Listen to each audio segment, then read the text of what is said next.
Hello. The World Poker Tour reports that 60 million Americans play poker and more than 100 million play worldwide. Today, our guest is Sandra Wong, who works in web and game development with a marketing emphasis on entertainment, casino gaming, and app development. Welcome, Sandra. Hello. How are you? I'm awesome. Thanks for having me. Good. Welcome to Virtual Newsmakers. Yes. So tell us, why is poker so popular? Well, poker has been around for like a long, long time, so it's a naturally very social game. So I think it's just something that people play for entertainment, and it's fun, and you get to socialize and get out of the house, and yeah. So this is live poker, like regular, traditional poker, people getting together. Yeah, I mean, poker is a game. I mean, it's a very competitive sport too. So I guess it's popular because I guess it's a very common type of game. It's been around, and I mean, I love the game, and I guess yeah, it's a very social thing. People love games, and poker is just it's a game that's just yeah, around and available to play. How long have you been playing? I learned at a very super early age because my dad was a poker player as well. So it's also part of being Asian, a little bit gambling is sort of part of our culture, being Chinese and stuff. So I've been playing the game of poker, different variants of it, since I was like 5. So a long, long time. Wow. Yeah, I mean, I didn't really start playing poker competitively for money until I was like in my 20s. But before that, you know, it was just really fun variants like Big Two and Chinese poker and 13-card poker, and there's so many different variants of poker. But what most people find that's popular these days is Texas Hold'em, which is the one where you get 2 whole cards, what you see on TV, and they have a betting round, and then the dealers deal a flop, and you guys see the different hands. But yeah, there's many different kinds. So your dad was the one that introduced you to it and taught you how to play this as a child? Yeah, I mean, we would play for like, you know, little pennies and stuff, and I would, you know, from my earliest memories was going to like backroom poker rooms with my dad, and in the middle of the night, and they'd be all smoking around there, and so it's a very nostalgic type of game for me personally. So I know a lot of people don't have that sort of background, but for me, it's not just my father. How my dad actually met my mom was that my uncle was also a poker player back in the day. So he met him playing, and then, you know, met his sister, and that was my mom, and I was the offspring. This is a family legacy. That's really cool, actually. Yeah, it's super cool. So yeah, gaming is in my family, and especially poker. It's definitely been there since I was a little girl. So I don't remember my life without poker, really.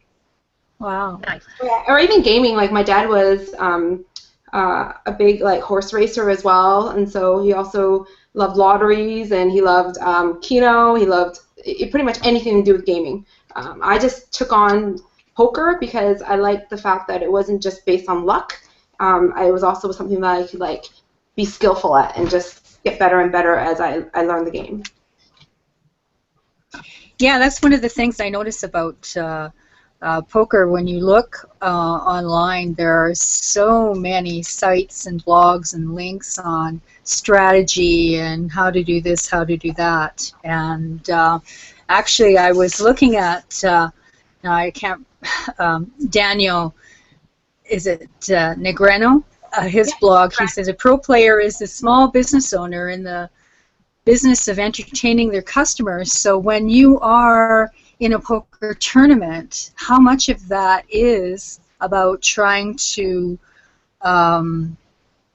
entertain the rest of your table, or well, you're always trying to bluff, right? But how much of that statement is true, where you are looking at it from that direction? Yeah, I thought it was interesting. Maybe, I mean, he's a very eccentric personality at the tables, and he's really friendly and really well loved in the industry. I don't necessarily go to poker to entertain people. Maybe it's the natural I guess it depends on the personality types, because a lot of people go on there too is just what their motivation is just to make money, for example. So I know that the scene has changed a lot over the last few decades, where it went from being a very social place where people just go to hang out and play with their friends to like a very serious type of sport where they're competing for a lot of money. But I mean, I guess it depends on the person and the type of player that you are and what your motivation is. So for me, I mean, it depends. Like sometimes I'll play at a certain event. If my friends are there, I'll feel like if we're just having drinks and just being easy, I guess you're entertaining other people. But I mean, I guess it really just depends on what your motivation is to play poker. I wonder if that comes from the television aspect of it. I really noticed poker take off in Canada, particularly on the sports networks, when they had that NHL lockout for the full season and they needed something to put on the air. So they did a lot of poker. And it never really subsided since then. So I wonder how much of that quote and that entertainment factor comes in from being on television. Yeah, and he's a different type of poker player as well. Like he really represents the sport in a different level. And so the regular players might not be as eccentric as Daniel and opinionated. He has a lot of stuff to say and stuff, right? So he's a great ambassador for it. But I think with the televised stuff, it's really nice because a lot of people are able to access being able to play poker online, and then they are able to see, well, it's the one sport that you can compete at and just get good at on your own, and then be able to play with actual pros right away, right? But you know, if you're, it's something that it's like I don't know if you guys heard about the Moneymaker effect, Chris Moneymaker, when he won like the satellite for I don't know how much he paid into it, but he kept winning, and then he went and won the main event, right? So, you know, regular Joe can actually go into a sport and then actually just dominate it really quickly. And so you see a lot of that in the industry where, you know, these kids are 22 or 23 and they just run really good, meaning that you're just playing really well and you're getting really lucky and everything's sort of going your way. You're all of a sudden, you know, this big high stakes, you know, professional, right? So I think it's just something that you don't see across any other sport. Yeah. What about women? I mean, you know, I'm fairly new to this, and this is really kind of fun. What about women in this game? Is there anything? Yeah, I mean, like this is definitely a very male-dominated sport, but yeah, that's really awesome that women can compete on the same level as men because it's really just based on your skill and your brain power, right? So it's not a lot of physical limitations, you know. But I mean, you're looking at like the World Series. I think the statistic was like 3% of the field is women, and the rest, 97% of it is men. So I think there's a lot of expected value there for women players, which means in the industry it's a term called EV, expected value. I think there's a lot of that for women players if they're good. So meaning you don't have to do as good as men to make it really far in the industry, right? So, but then you still have to win, and your statistics and everything still matter because at the end of the day, you're still competing, right? Are there separate leagues for women, or is it mixed? Typically. That's the thing. Yeah, it's good. There's separate women's leagues as well, all over. But the thing is, the women are also allowed to play in men's leagues, any of the open events. But the thing is, men can't play in women-only events. So there's a little bit of controversy inside the industry where it's not fair to say, well, a man can't play a women's tourney. So what they did was in the World Series, they actually have a women's event, which is you don't actually win a bracelet. You actually, I don't know if it's a bracelet now, but for the longest time, you used to win a ring or something, or a pendant or something. But yeah, what they did was now they made it a $10,000 buy-in where they give a discount to women, a $9,000 discount. So the buy-in for women, it's $1,000, but if you're a man, you can still buy in, but it costs you $10,000. So that encourages more women to play then. Yeah, and I mean, women love the game actually, and some of the best players in the world are women. You know, some of like I have a lot of girlfriends that play just being in the scene for a little bit, but definitely it would be nice to see more women come out. I think it can be a little bit intimidating to start when you're playing. Yeah. And especially since, you know, men are a little bit more unfiltered and they say certain things, and women are just like a little bit. How would you recommend, I'm a newbie to this, how would you recommend someone get started?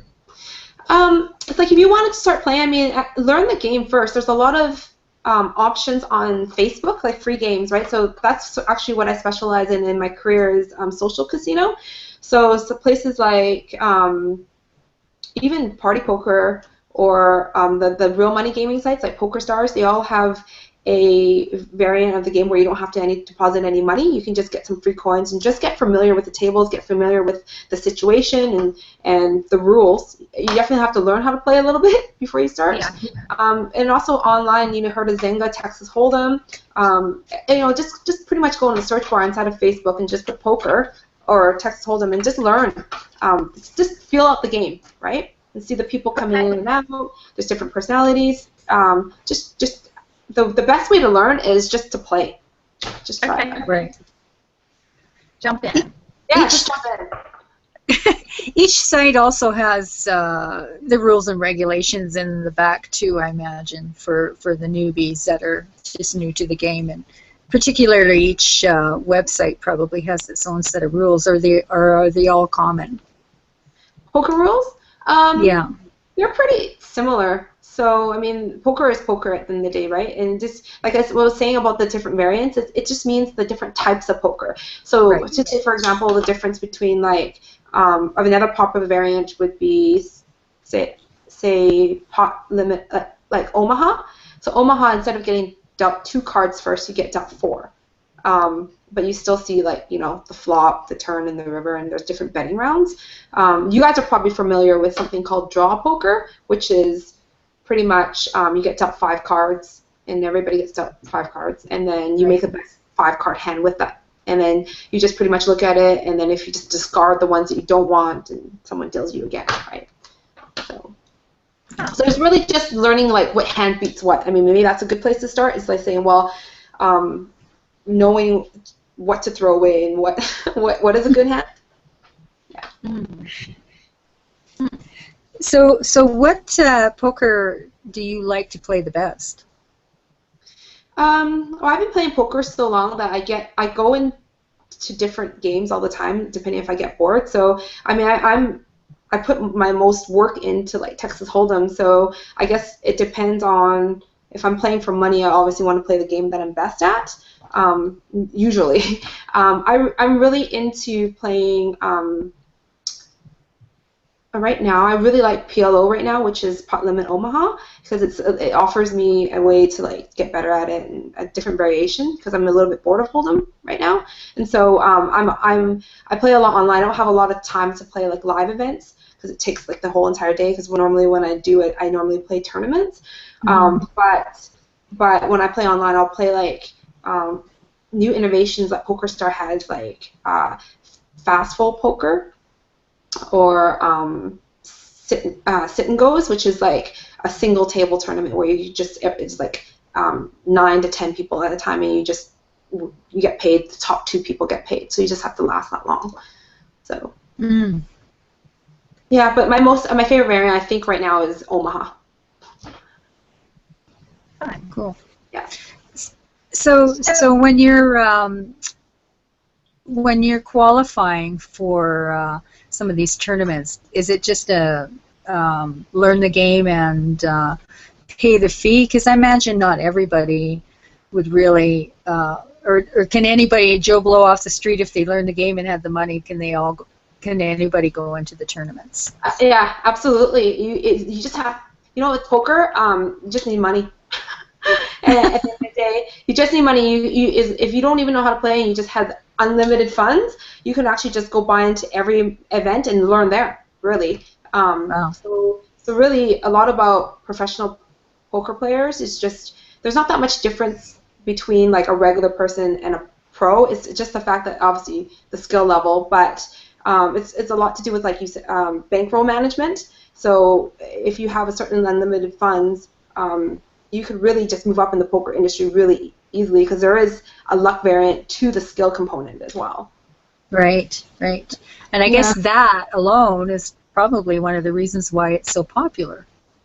Yeah, for sure. I mean, sorry, go back to what I was saying about the difference between the definition of a pro poker player just simply means that they do that as their main source of income, right, as professionals. Right. So, I mean, a lot of people subsidize poker with, you know, a day job or something on the side or a business on the side, but it's definitely a really tough way to make a living, you know. And even if you're super duper good, like Texas Hold'em has been really in the mainstream for like 6 or 7 years, and there's so much like learning material out there that anybody can really just better their game wherever they're at, right? So it's definitely tough. You definitely have to get lucky on top of being good these days. And you just came back from the World Series of Poker. So, yes, so what? You were there for quite a while. So what? For anybody who hasn't been there, can you describe what that experience is like? Actually, I wasn't there that much this year. I planned on going there for a lot of events, but then my work kind of took over. Mm. So I ended up was only there for I think the first week or something. So I played the Colossus, which was a low buy-in. I just wanted to see what the structure would be like, but it was insane. I don't recommend playing that tourney, but but the experience is amazing. I mean, this was my 5th year going, and so I just go every year just to be a part of the scene and just see my friends that are playing. But it's definitely, if you like poker, it's like a poker wonderland, right? There's games going on 24/7, and you know, you get to just to be where the action is, where poker is. And the awesome part is actually during that time when the World Series is happening in Las Vegas, there's a lot of other amazing series going on in all the other casinos as well. So you know, I played a lot at Planet Hollywood has an amazing series called Famous. The Venetian is one of my favorite rooms. They're really good for cash games. And the Golden Nugget has a really popular like ladies event and a really good series as well. So nice. Yeah. So when I think. So you were talking about strategy, and I kind of want to like take it to you play the game, but you're also a social media strategist. Is it related to the game, or how does your game inform the social media side of your work? Yeah, I mean, social media. I mean, my background is in web development, and I'm a graphic designer. I just sort of So poker and gaming was always my passion. So I actually was living in Dubai 5 years ago, just a desperate housewife with my 2 kids, and you know, there gambling was illegal, being a Muslim country and stuff. So I just read tons of poker books, and you know, being out there, I just thought, you know, I want to have my own poker room for women. You know, I'm such an advocate for women movements, and even in being in the technology field, it's very male dominated as well. So I'm very comfortable in that space. So when I came back, I was like, well, I wanted to do some research, and then actually the year that I came back from living out there and doing all that studying, I wanted to see how well my poker book smarts would transcribe into the real poker scenario, and so it definitely helped me a lot. Like, read all the material that you can, and it will definitely help your game.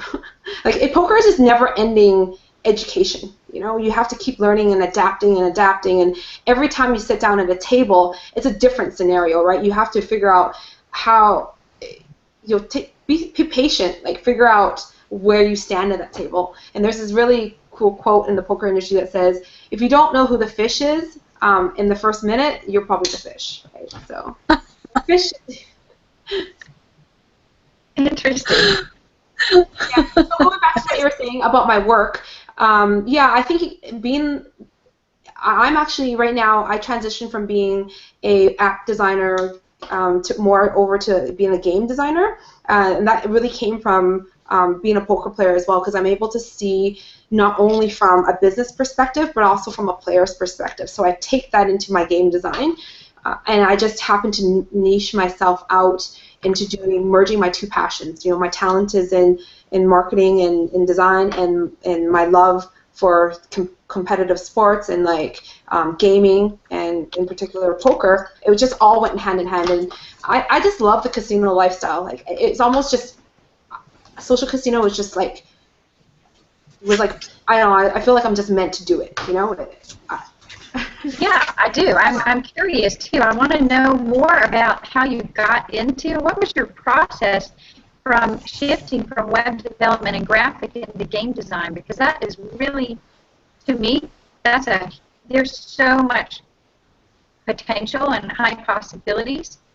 I'm a very interesting breed. Like, I didn't go to school for game design, so like a lot of people did, but I'm this natural like learning sponge. So how did you learn it though? Like, were there certain sites, or I'm really curious about this. Well, I think it starts off being the fact that I've been a graphic designer since I was 17, and I learned all the technology stuff, and I'm very I've really just mastered my craft being a web developer, and I think being a web developer, you can see the natural progression of how technology has evolved. So with technology, when you can't just be a UI designer anymore, which is a lot of web designers what they were doing before in graphic design. So that sort of transitioned into like more UX design, meaning user experience design. So UI meaning user interfaces, and so now it's all about usability with the world going mobile and stuff. So after I got to that point,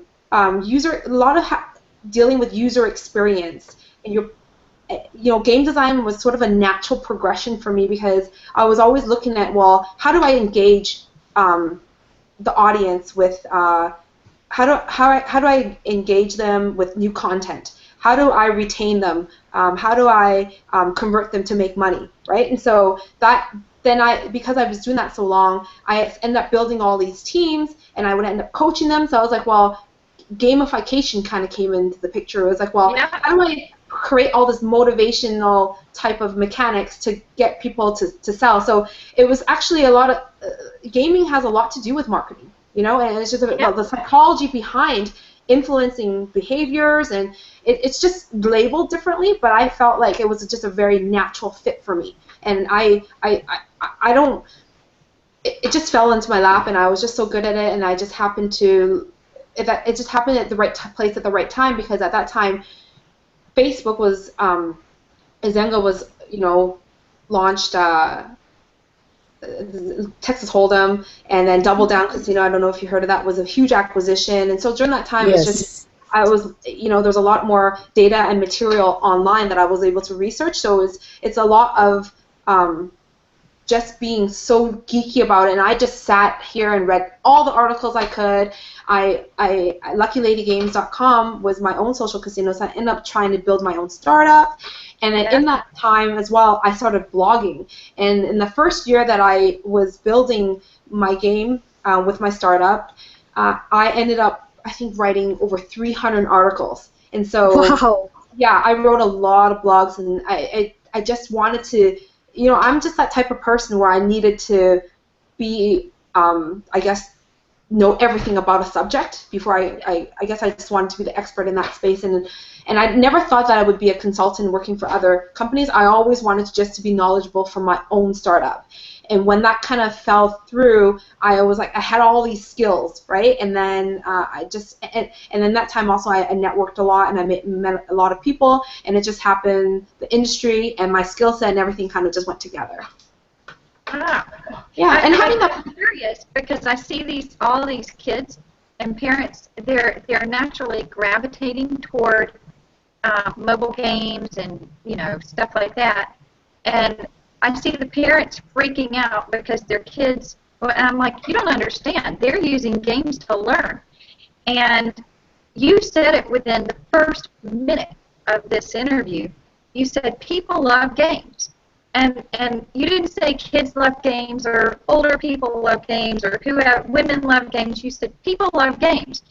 And to me, and now you're talking about marketing and motivation and all of these things, it seems to me that, and then I asked you about your path, that there could be a whole vast amount of potential for helping kids and teenagers take their passion like you have and turn it into this wonderful series of skill sets that are needed by many. How would you guide them to get started with the graphic design? Kind of your path, or? I think that goes back to like figure out what your passions are and what you love to do, and I think a lot of it has to do with embracing the times and technology. You can kind of see that where it's sort of going with the big amazing phenomena of Pokemon Go, right? And you see the world shifting towards like augmented reality, and people are always like, well, all these kids are always on their screens all the time. And you know, for me, at first it was like a really good babysitter for me. I would stick my kids on an iPad, and you know, they're just so naturally gifted at these user experiences. And but I think with the growing thing of like esports, I don't know if you guys heard of what esports is, but it's competitive video gaming, right? And so I think if it's, I guess it's like anything, it's like figuring out what you're good at and being ready for opportunities in the world. And that takes a little bit of time to sort of figure out what you're good at, and that comes from exploring a lot of different avenues first. And I think technology and education is also a really big topic because, you know, right now we're reading a lot of books and people writing things on paper, but in the future maybe everything's on tablets, and you know, it came from laptops. And in the future, how will we learn? Maybe it's going to be like a virtual reality setting where you get a lot of hands-on experience type of practice, and people are just amazing at everything, right? So, but then, you know, there's a lot of who really knows what the future is going to be like. But I guess for the future generation, if they really want to be a game designer, I think you have to have a very good balance between figure out what your talents are and what you're good at, and figure out how to get there, what the process would be, right? So yeah, that's what I'm trying to figure out, and I'll throw this out at you. Yesterday I got introduced on the phone to a young man who's about 17 years old. He's entering his senior year in college, and his mother I also spoke with was freaking out because she's halfway freaking out and halfway proud because she's seeing him focus, but she's a little bit worried about how much focus he's putting into it. And he's doing these beautifully layered, what I call almost this millennial version of a basketball poster or a sports figure poster, or almost like this millennial version, online version of baseball cards. And I saw his Instagram and saw his talent and what he's been able to teach himself, and it's just amazing. And so I had to kind of I was trying to help shift her and say, you know, recognize his talent, seize his talent, and let's try to guide him, because he's in high school. They don't have classes or enough classes, or the classes are a little bit behind or whatever, that are going to help him optimize on this passion he's just gotten caught up in. And Absolutely. She, as a mother, doesn't know how to guide him. So my question for you is, how would you guide someone who has this passion and talent to take the next steps in education when the education isn't readily available in his educational setting? Yeah, I think being a parent myself, and I think about how I parent my kids, and we always have these dreams and visions of how we want their life to be. I think there's something to be said about giving that resistance to someone against their passion. So I think, you know, we as parents do the best that we can, and we always want the best for our kids. So I like the fact that she's just, you know, saying, well, this is not going to go anywhere, and giving them that resistance in a way, it almost prepares them a little bit for the real world, because the real world is not going to always be like, okay, wow, you have a passion about life and I'm going to support you through it, right? It's going to say, well, you're not good enough, and you can't do that. No one's ever done that before. And so it's kind of nice if he continues to that and he sees success and see a flower kind of grow from like all this like resistance, it's almost a way to say, well, maybe this is actually what you want to do. And I mean, I think if it's something like in this day, like the millennials, like you were saying, it's like, well, if someone's really passionate about something, nothing can stop them from succeeding. Like for me, I get offered jobs in a whole bunch of different industries. Like, you know, I used to work in natural resources. My skill sets are very crossed over to every type of industry. But I always, for some reason, flocked to casino, and I was like, well, you know, I can take a pay cut, and I'm doing this. And I was like, sometimes I prefer to work for free, because I'm at that place where, I mean, I'm lucky I'm able to choose what projects I get to work on. But I think you have to that's just all part of the process of learning and figuring out who you are. Because really, when you're that young as a teenager, you think you're good at something and maybe you see a talent, but you still need to go through the process of life and go through education. And I think it's not the time to just say, well, this is who I am right now. Because for me, I've switched careers five times, probably, you know, every 5 years or 10 years, you know, I'm like, oh, I want to do this, or maybe even shorter than that. Every 2 years, I'm like, oh, I like this. I'm going to be a tea sommelier, and I'm going to be, you know, a singer, and I'm going to do those kind of things. But then you try all these little things to be like, okay, well, I'm not that great at that. And you actually take, when you try out life and you learn these experiences, it makes you better at your job, because it makes you a more well-rounded person, because now I actually can say, well, I love what I do. And I think very few people have that fear. They don't leave their jobs and just be like, oh, I'm so comfortable here. But for me, I always say, well, comfort is this killer of dreams, right? It's like, well, I love that. I always try to push the limit, and that's just me. Like, when I get comfortable, I'm like, uh-oh, okay, what's going on here? Like, how can I stir this up? And I always give myself a reality check. It's like, okay, well, right now everything seems to be going good. Like, what is happening? Like, how do I create some, like, I guess, disruption here to be like, because I need to be growing, and you need that disruption and to grow as a person. Okay, so I'm 46 years old, and I'm wondering about the possibilities of fully reinventing myself. I went to landscape architecture school. Oh, nice. Landscape architecture, and what I found 15 years later is that if I could roll back time, and it had been really a possibility at that time. This was like pre-online gaming, to be honest.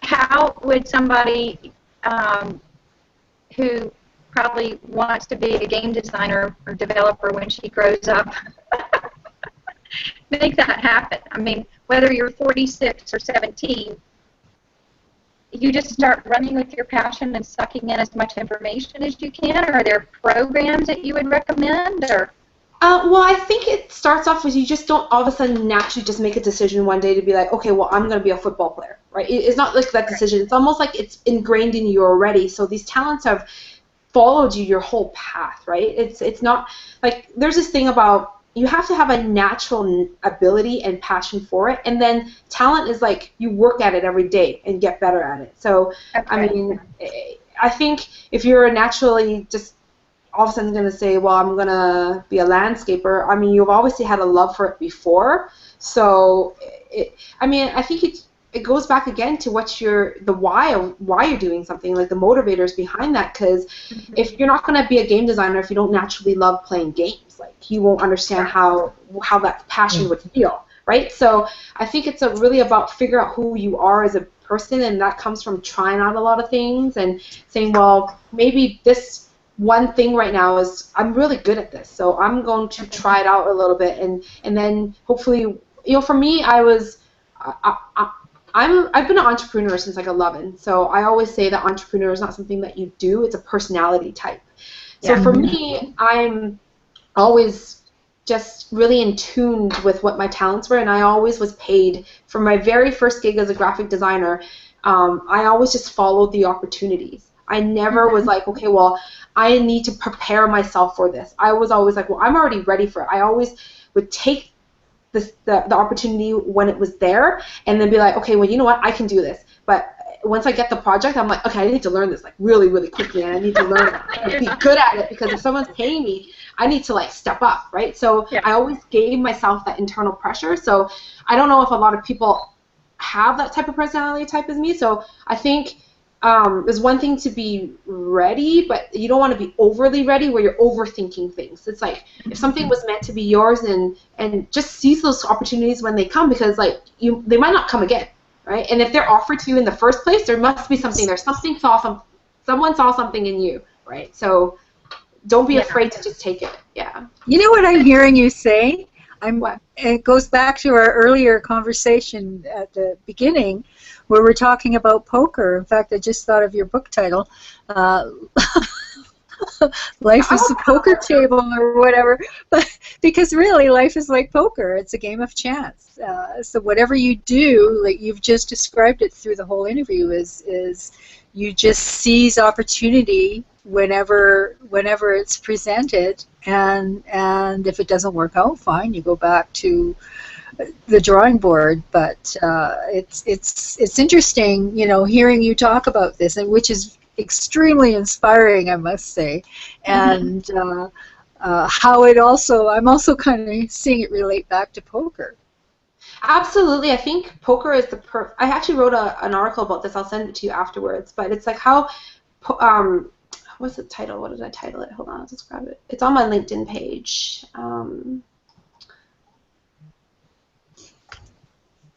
I've been writing a lot of articles on LinkedIn lately.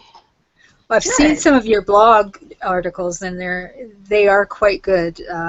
You do know, I would encourage people to look up your blog and read, if they're interested in poker, to read what you've written about poker. Well, this article in particular, it's called "What Poker Teaches Us About Winning and Success," and I think that when you learn how to master being a winning poker player, there's no reason why you can't carry those skill sets over to life, right? And so I find that there's a lot of parallels there, like you were saying. So I think poker, being professional, is learning sometimes to manage luck and putting yourself in an opportunity to be lucky is a lot of the times, because there's a lot of different situations and there's a lot of different choices that you make, but figuring out, well, is that decision right for me right now? Like, if I know that I'm losing at that point, and even though I've invested so much into it, I'm going to save those chips for another better situation later, right? So it's really about trusting your natural intuitions. It's about also feeling off different personalities at the table. And then the real world is like that as well. Like, we come across a whole bunch of different personalities and opportunities, and sometimes the opportunity might be a so amazing opportunity, but you can kind of feel it, like, you know what? The opportunity is maybe not for me, and you pass it on, right? So it's like really making those decisions that sort of guide your journey. So yeah, I think that's really interesting because, and I'm going to go back to that, people love games, is that somehow learning has, in this country, in the United States, has become very much about testing. And I believe that not only do people love games, that they learn from games, which is exactly what you're saying. And I see a huge amount of potential for game development to make learning more fun. So there's a little side in me where I'm not necessarily interested or grasping onto poker at this point. But we have choice trees in gaming. Gaming involves a lot, like there's strategy games, and you're making choices along the way that impact how you score and level up and develop your strategy and tactics. And that is about life. So I'm wondering what your thoughts are in terms of gaming impacting in a positive way education. Oh, absolutely. I mean, people love like those instant win rewards, and you get reinforced, and you get that feedback. So I think it just needs to be. I definitely think there's definitely a place for games in education, and you can see it already in the new children's games, and you can see it in even a lot of the technology software type of products. So you could say, well, even LinkedIn. When you kind of sign up on here, it's in an industry we call this term onboarding, and that's sort of like I guess learning about a software and a new product. So there's a smart design for onboarding where it's like, well, right now, I guess going back to like what you're saying about the career thing, going to school, it's like, well, harnessing all this information and kind of dumping everything into your brain right now and then kind of going about it is a hard way to do it, because you can't absorb so much information. But why not feed people information as they need it, as they're learning, right? So onboarding is the same way. When I do games, it's like, well, I'll onboard them enough so that they can naturally learn and get to the next step. And if they can't naturally learn after this initial education, it's like, well, there's something fundamentally wrong with my design, because if people can't naturally intuitively grow with my product, I need to go back and do better design. Because you really want to do when you're designing is not so much telling, but showing, right? And so I think onboarding is a good way to say, well, here you got to this level here. let me show you. You unlock this brand new feature. And then it's like, okay, well, you're in just say you're in biology and you're in grade 8. You need to learn this much before you can get to level, grade 9. And so if we kind of, I guess, reward them in a way, it's already actually gamified. The honor roll system is sort of like that. Your grades is a little bit of a game. And then when you, do well on your report card, your parents reward you with, like, things like buy you, I don't know, a new outfit or whatever they want, a new bike or something. So it's sort of like taking... It's already there. It's just not labeled as games, right? It's the natural psychology of people want to get, they do something, they get reinforced that behavior, so they do a little bit more of it, get into the next level, and then they keep going, right? So fun. I would love to see learning become addictive. I think the biggest skill set people can have, and you talked about it already during the show, is how you just are the sponge for information, and you have a love for learning. And I think that games can inspire that leveling up and making choices and strategies and tactics and get kids having fun and people learning. Yeah, I mean, I have an interesting concept about this too, because I see my own children, they're a little bit spoiled, and I feel like I'm very self-motivated, but they're just like, oh, well, Mommy, I did this, so what do I get? And I'm like, you don't get anything. You get a hug, and they're like, oh, I made it the best. Like, I want this app. Can I have this 99-cent app? So I'm like, no, you can't have that, right? So they're always wanting me to, like, download things, and so I'm like, well, you need to find that balance so they're not reinforce everything, or else they feel like, well, if I want to do this, I need to be reinforced to do it. So I don't know. I'm on the fence with, like, well, do I gamify everything in my life, right? So I being a game designer too, I make, when I wanted them to try new foods, I would, like, make this little map quest little thing. When you finish here, you get this. Like, you have to finish, like, the little stuff before you eat. And so then I start to say, well, my kids are always like, well, they get bored easy, and this is my answer to them. They're like, Mom, I'm bored. I'm like, well, I'm not going to think for you. Use your own imagination. And because, like, when I was little, I had nothing. I had, like, 3 toys or something like that, right? But my kids, I always say to them, well, if you're bored, it means, like, you're not using your imagination, and so I take things away. And I'm like, you can sit here until you're not bored. Like, that's literally my answer. Like, I'm not going to, make their life all super fun. You have to imagine that themselves, right? Yep. So. Absolutely. Okay, so we end out every show with the same question. Okay. And so it's very spontaneous and fun. And the question is, if you could challenge people to do something next week to make a difference, what would that be? Challenge them to make a difference. I think you should do something that you've always wanted to do that you've been scared to do. Just go out there and don't have a fear. Just do it. Like, if like something that you've never done before. Like, I always live by the motto of, like, try not to live the same day twice. So do something out of the routine. Life is so short. You have one chance to, like, experience, like, everything, and there's so much this world has to offer. To just do something next week that you've wanted to do for a long time, but you just kept putting off.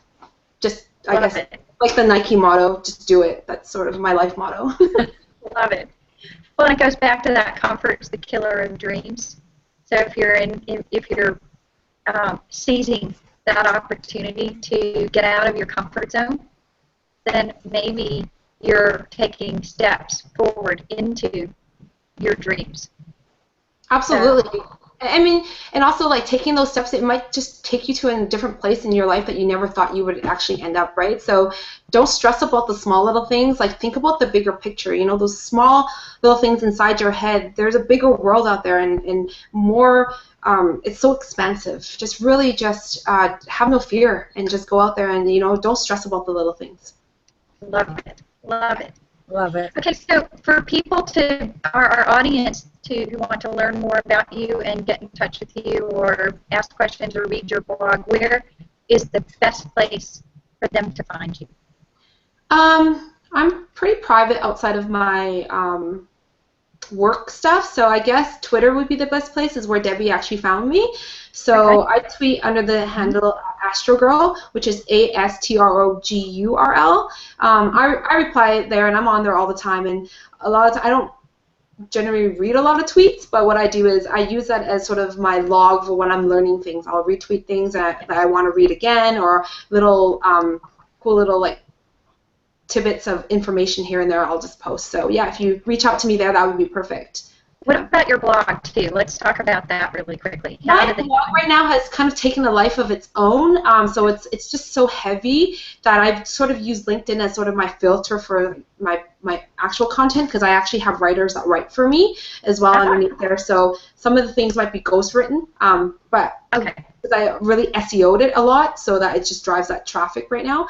But I think if you really want to read some articles about like game design and poker, maybe my LinkedIn page is the best. I mean, I'm assuming that everybody is on LinkedIn these days.